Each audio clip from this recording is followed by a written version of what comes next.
want to thank you for joining us here at the 11 Alert Desk this afternoon. I'm Lauren Watson, your digital content manager here at KKTV 11 News. We are about to hear from Boulder officials, from FBI officials, from the Department of Justice related to yesterday's attack in Boulder. 8 people injured. That suspect, Muhammad Solomon, is already expected to have been in his first appearance in court. I believe we might still be waiting on that appearance, but these officials are gathering to discuss some of the charges against that suspect. I'm going to disappear in just a second here as we get ready to hear from them.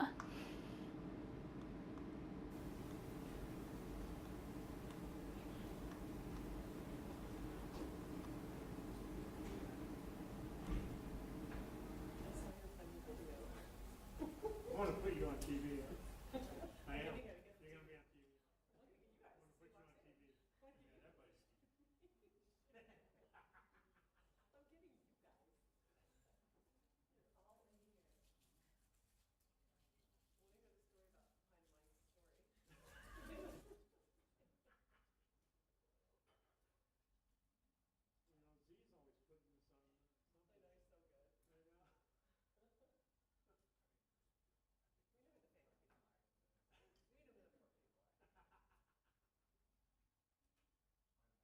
Once again, for those of you just joining us, we're expecting in the coming moments to hear from FBI, Department of Justice, and Boulder officials.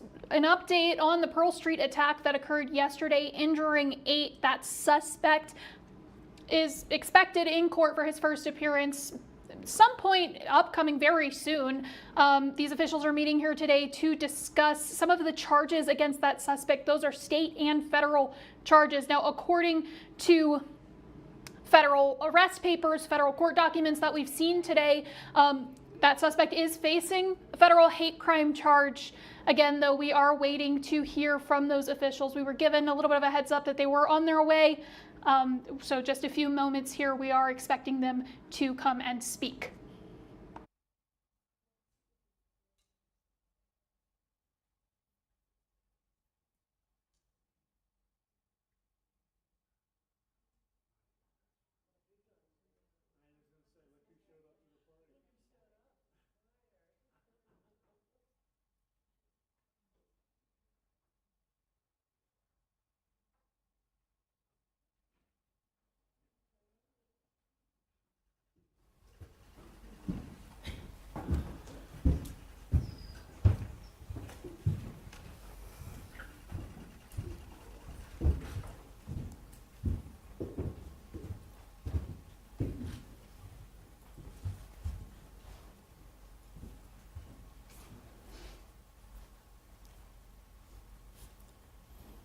Good afternoon. I am Vicki Migoya, the Public Affairs Officer for FBI Denver. We are here today to provide another update about the ongoing investigation into the attack Sunday on the Pearl Street Mall in Boulder. We're going to have 4 speakers today. I'm going to give you their names and I'm going to spell them. So first you will hear from Acting U.S. Attorney J. Bishop Gruel for the District of Colorado. That is the initial J period. First name Bishop, B as in boy, I-S-H-O-P, Gruel, G-R-E-W-E-L-L. Our second speaker will be 20th Judicial District Attorney Michael Dougherty. That is Michael, the common spelling, and Dougherty is D as in dog, O-U-G-H-E-R-T-Y. Next, you will hear from FBI Denver Special Agent in Charge Mark McCulloch. That is Mark, the common spelling with the K, and McCulloch, M as in Mary, I-C-H-A-L-E-K. The final speaker today will be Boulder Police Chief Stephen Redfern. That is S-T-E-P-H-E-N, and Redfern is R-E-D-F-E-A-R-N. We will take a few questions at the end, and now I'm going to turn the podium over to Mr. Gruel. Thank you. Thank you, Ms. McGuire. I'm Bishop Gruel, the Acting U.S. Attorney for the District of Colorado.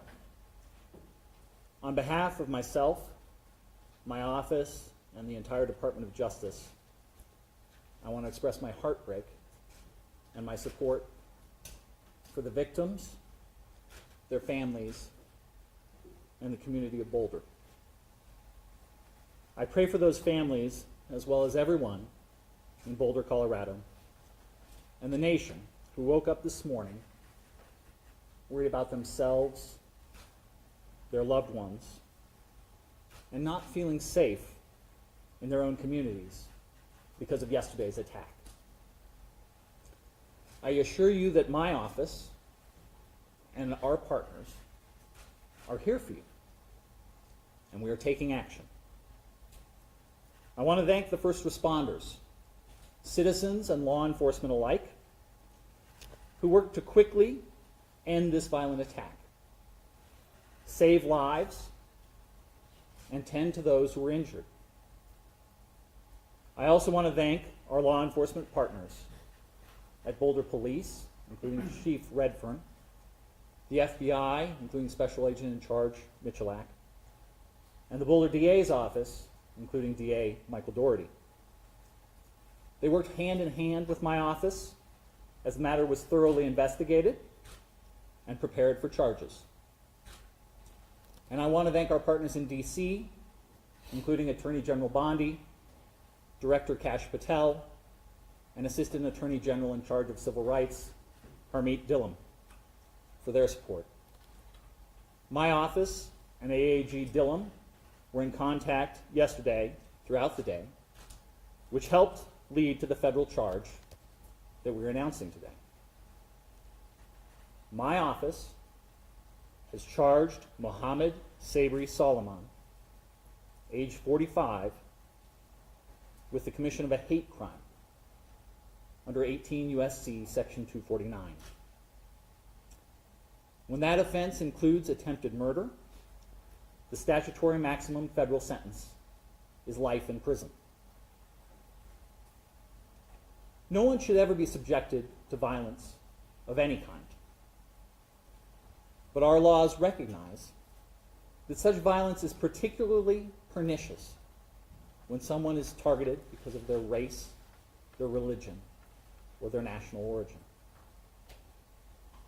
According to our complaint and the charges brought by DA Doherty's office, Mr. Solomon stated that he had been planning this attack for a year. And he acted because he hated what he called the Zionist group. But what the charges allege that he did was to throw Molotov cocktails at a group of men and women, some of them in their late 80s, burning them as they peacefully walked on a Sunday to draw attention to Israeli hostages held in Gaza. And when he was interviewed about the attack, he said he wanted them all to die. He had no regrets, and he would go back and do it again. He said that he had previously tried to purchase a firearm, but resorted to the Molotov cocktails when he could not purchase a gun because he was not a legal citizen. I remind you that Mr. Solomon is presumed innocent until proven guilty. My office and our partners hope justice will help heal the people in this community and in the communities throughout the country shaken by yesterday's attack. We fully intend to hold Mr. Solomon accountable for his actions, and these charges are the first step. Thank you. I'm going to turn it over to DA Michael Doherty.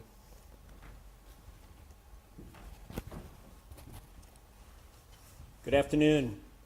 I'm Michael Doherty. I'm the District Attorney for Boulder County. I appreciate the members of the media who are here today so we can help provide this update to a grieving and traumatized community. What you see here today is us standing shoulder to shoulder, ensuring that justice is done in response to this tragic and terrible attack. We stand united in denouncing hate, terror, and violence in this community.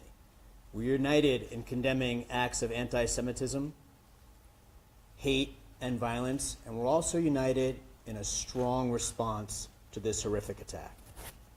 I stand with this community and the people of the state of Colorado against hate and terror. And we are united in our commitment, both at the federal level and the state level, in pursuing and securing justice for the victims of this mass attack and for the communities that we serve. Boulder is a beautiful and special place, but we're not immune from mass violence or hate crimes, including violent acts of anti-Semitism that impact far too many communities across this country. And yesterday afternoon, on a beautiful day here in Colorado, a number of people participated in a peaceful walk and gathering on Pearl Street here in Boulder. It is a place where a lot of people gather every day. And the ones who join in this peaceful gathering are now the victims of a senseless, unjustified, and horrific mass attack. And to all the victims, their loved ones, and to this community, I promise you that each one of us up here today will work tirelessly to ensure that justice is done and the defendant is held fully accountable.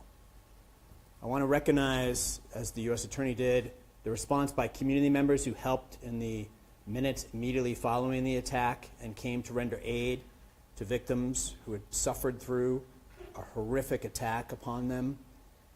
Also, I want to recognize the courage and the rapid response by the Boulder Police Department, who once again were called to respond to a truly horrific attack upon innocent members of our community and responded without a second of delay.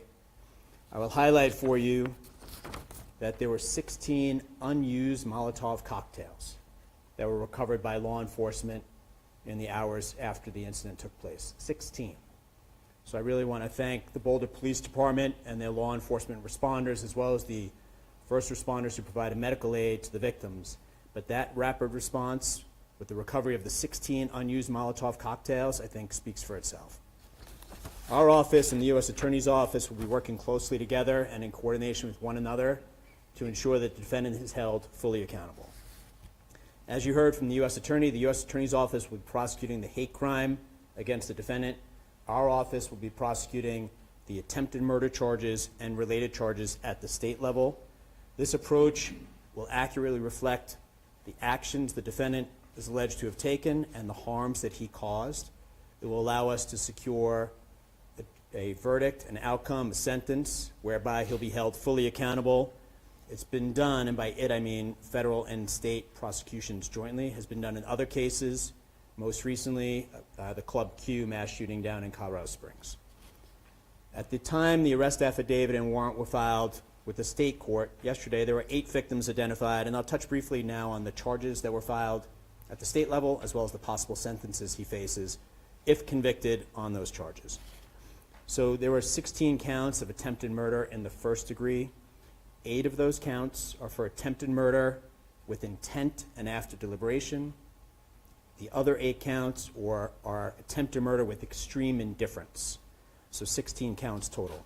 If the defendant's convicted and those counts are running consecutive to one another, he would face a maximum of 384 years in state prison. He's also charged with 2 counts of use of an incendiary device. If convicted of those charges and they run consecutive, he would face a maximum sentence of 48 years. He's also charged with 16 other counts of attempted use of an incendiary device. And again, if convicted and if they run consecutive, the maximum on those counts would be 192 years. So 384 years on the attempted murder, 48 on the use of the Molotov cocktails, and then the attempted use would be 192 years. The judge set a $10 million cash-only bond on the state charges. As you are aware, he's going to be going before the judge this afternoon at the jail. I believe that is scheduled for 3:30, but I rely on the sheriff's office to communicate with members of the media of the exact time. Thanks to the investigation by federal, state, and local partners, and I just want to highlight for you, this is a horrific attack. But as district attorney, when I walk into this building and I see the FBI, Boulder PD, and all the law enforcement partners working, it's the exact response I hope to see. The teamwork they demonstrate, the work they put into it. If you were downstairs right now, you'd see incredible law enforcement officers and investigators working calmly, professionally, and tirelessly to ensure we get all the information we need to get the right outcome in the criminal cases that the U.S. Attorney's Office and my office will prosecute. Through their work, we've now identified 4 additional victims, so there's now a total of 12 victims And as you'll hear from the FBI special agent in charge, we're going to continue to encourage victims and witnesses to come forward and contact law enforcement.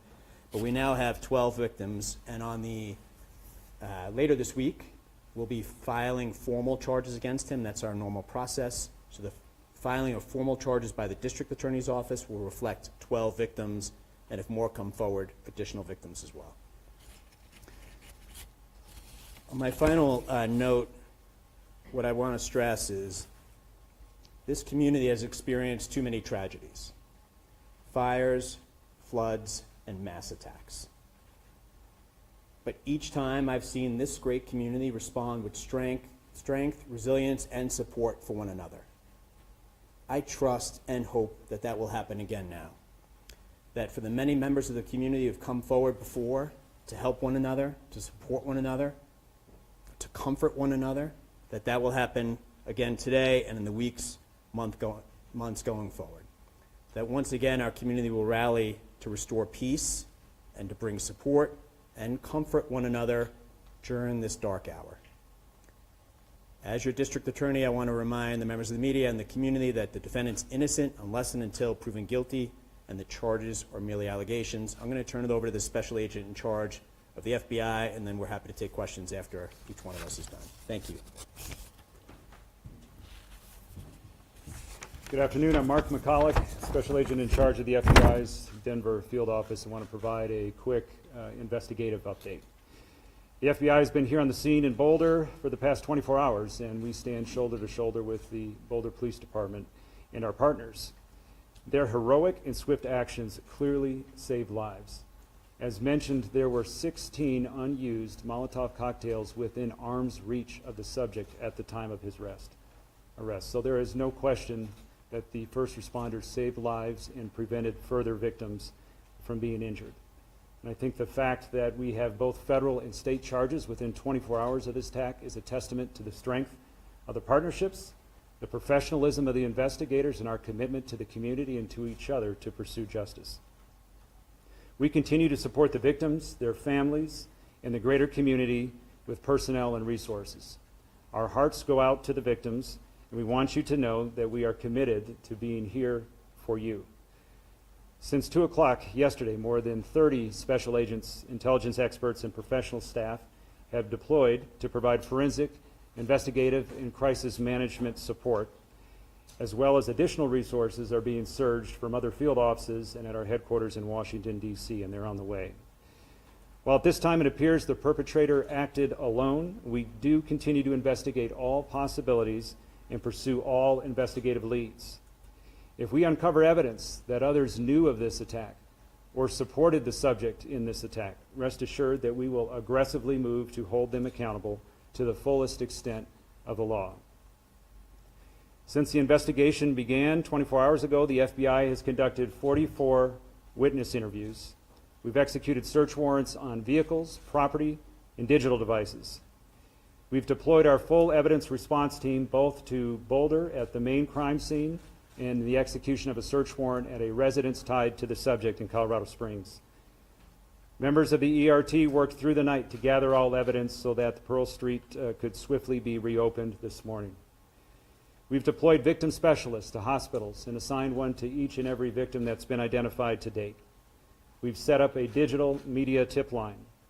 We've deployed a mobile command post for information sharing and evidence control, and we continue to canvass for witnesses, additional victims, and camera footage. We ask that you call us at 1-800-CALL-FBI if you have any information about the events that transpired yesterday. If you saw something, if you heard something, if you have information, our investigators want to hear from you. If you have multimedia evidence, whether that is photos, social media posts, or videos related to the attack, please visit the site that we've established, and you can provide your information at fbi.gov/Boulder attack. We at the FBI are not tracking any credible threats to the Boulder community at this time. However, if you see something suspicious, we urge you to call 911. The FBI takes seriously its mission to protect the American people of the United States, both nationally as well as here and in Boulder.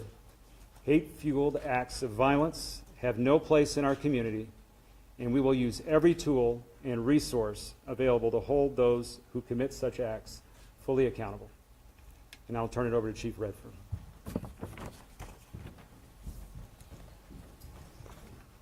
Thank you. Good afternoon. Again, my name is Stephen Redfern. I have the honor to serve as the police chief here in Boulder. I want to give a few updates from the city and the police department before we take some questions. So today, in the aftermath of this heinous terrorist attack in our city, I again want to start with thanking our partners. I think we've all alluded to the importance of partnerships. I can tell you, as I was rushing to the scene yesterday, one of the first or second calls I made was to the special agent in charge, because no matter what this ended up being, I knew we would need help. And once again, the FBI, all of our state, local, and federal partners have stepped up, and we are absolutely in a really good place for 24 hours into this investigation, in my opinion. Michael Doherty alluded to it, but the work that I've seen in this building and out on the street in the last 24 hours is remarkable. And every single person working on this investigation is doing their job above and beyond to bring justice to these victims, including the men that stand behind me here, and I'm grateful. The scene, as you may know, around 2 in the morning, we released the scene. So as of this time, we have no active closures in downtown Boulder. We have no areas closed off. We spent an extensive amount of time yesterday up until the early morning hours today with bomb dogs, our bomb squads, ensuring that there were no other threats in the area, and people were allowed after midnight to go back in, get vehicles, and businesses have been allowed to reopen if they so choose. I can tell you this morning I walked down Pearl Street with members of my team. I interacted with a lot of business owners, community out there, and the way I felt leaving there was I was heartened. I was heartened by the resilience of our community, the positive attitude that people had, the understanding of the inconvenience of yesterday with businesses having to close, and really I walked out of that thinking, we're going to be okay. Once again, as a community, we're going to recover after coming together. A little bit more on community. So we are aware of events this week. We're aware of things coming up in the next, we're looking 7 to 10 days out at other events, and we are going to ensure, along with our partners, that we have adequate coverage, law enforcement coverage, security at any event that's taking place this week. We want to ensure that people feel comfortable and safe in this community gathering and remembering what happened, as well as any other planned events that we have. We will be relying upon our partners, such as the State Patrol, to ensure that we have proper coverage where people can feel safe. Before this attack, we had the Boulder Police Department, the City of Boulder, had very strong relationships with our Jewish community. We even have an officer assigned as a Jewish community liaison with Boulder PD. Those relationships have paid off dividends during this attack, and I know going forward in the aftermath, we're going to continue to work with our community. I've been in contact via phone, email, and text throughout the day and last night with members of our Jewish community. Myself and the district attorney will be leaving shortly to have a meeting with community leaders from our Jewish community as well. The message there, the bottom line message, is we want everyone to feel safe. We will not condone these types of attacks and acts in our community. I will reiterate what was prior said.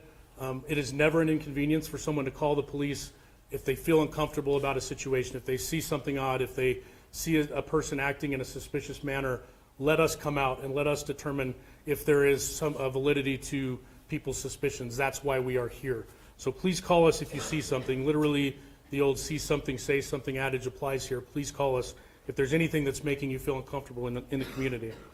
And lastly, I just want to say again, we have been contacted, the city and the police department from all over the world, with outpouring of support, messages of support, and I want to thank you. It matters. It makes a difference going forward. So I appreciate all of that. With that, I'm going to turn it back over to our public information officers for some questions. All right, I will try to call on people for questions, and I will repeat the question, hopefully, so everybody can hear it, and then turn it over to our experts for answers. Yeah, Tony. Chief, or anybody up there, do we have any new video showing how he walked in with these 16, 18, 19 Molotov cocktails? That's not a one-walk trip. Anything you've been able to discover to show how they got there? So the question is, do we have any new video evidence about how he entered the area with the Molotov cocktails he had? I'm behind Thank you for the question.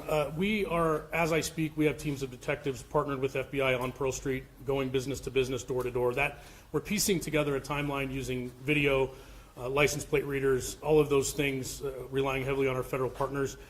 As of right now, I have not been made aware that we actually have video of him carrying anything into that area. Obviously, we're looking at that, and if someone were to have that video, please contact the 1-800 number that the special agent in charge mentioned, or you can contact us as well at BPD.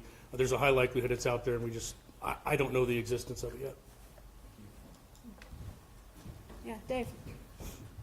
Yes, can you tell us any updates on the 8 original victims, and then any more information on the 4 people that you've identified as well? The question is if we can provide additional information about the 8 victims that we previously mentioned and the new 4 that came up today. Thank you. Regarding the victims, prior to this press conference, I received an update that we still have 2 victims in the hospital. I believe those are the 2 that were flown to University Hospital in Aurora. I believe the victims, the additional victims that we learned of today, the reason we didn't know about them until today was their injuries, thankfully, were more minor in nature.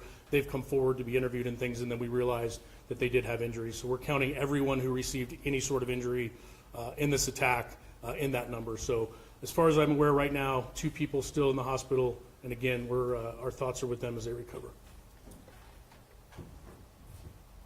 Yeah, right here. Do you know how many people were in the original peaceful march from the group that was there originally? So the question is, do we know how many people were participating in the group's peaceful march on Sunday?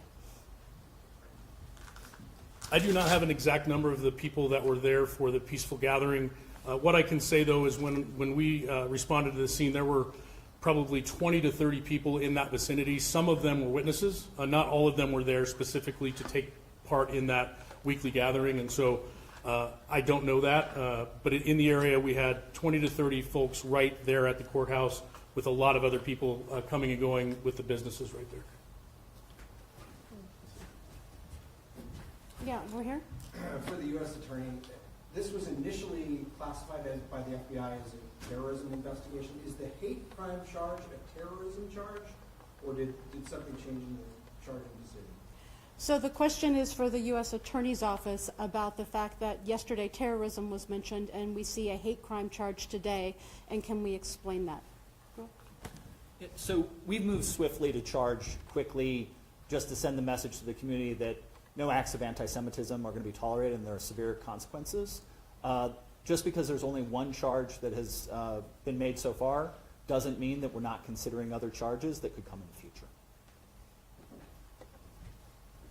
Yes. Can we get some clarity, Chief? We're hearing UC Health says they have 3 victims there. Is it 3 or 2? Question is about victims at UC Health. I don't have that clarity that you're asking for regarding the number. We've been told 2. It's possible it's 3. We may be not having updates on if people have been released. We can absolutely follow up with that number. We can firm it up after this and put that out. In the back with the hat. Is there any prior knowledge of Solomon as a potential threat before yesterday? So the question is, was there any prior knowledge that the perpetrator was a threat?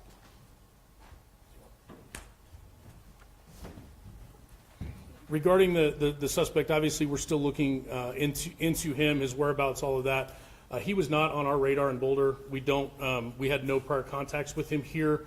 I can't speak to his criminal history. I'm not sure if the special agent in charge has anything to add, but this was not someone that we were aware of prior. Yes. Mr. Solomon has a wife, multiple children back in his home in Colorado Springs. Given his status as being here illegally for the last 2 or 3 years, is there any knowledge of how they've been cooperating and what happens to them moving forward given the situation for his citizenship? The question is about the suspect's family and their status and what might happen to them next.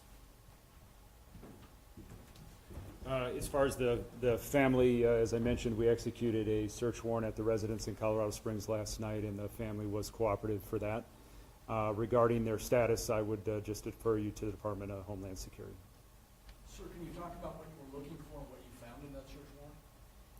So it was part of this investigation. It's a logical part of our investigation to see if there's additional evidence there. Evidence was recovered, including digital evidence, and we're reviewing that now to determine, as the acting U.S. Attorney said, if additional charges are warranted down the road. Was he on your radar at Joint Terrorism Task Force, like as a person or as a potential suspect?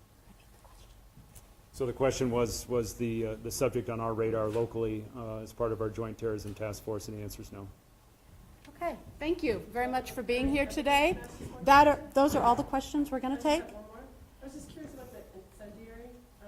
What are they made up of? Are you allowed to talk about what they're made up of, or what is this actual devices that were used? Yeah, we'll answer one more. Sorry. So last question on the specifics on the incendiary devices. There were really two chunks of incendiary devices that were recovered.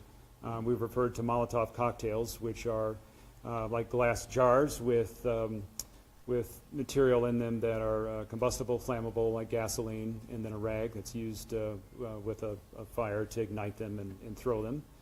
In addition to that, it appeared he had a backpack for like a weed killer, but that contained flammable liquid in it as well. How many were used? All right, so later this afternoon, I can tell you that the U.S. Attorney's Office will have a brief news release that will be made public. We don't anticipate another large media briefing at any time in the future, but the prosecutor's offices, both the district attorney as well as the U.S. Attorney's Office, will have updates for the media as their cases proceed. And now at this time, our principals here do have another meeting to attend, as they referred to. So thank you very much for coming today.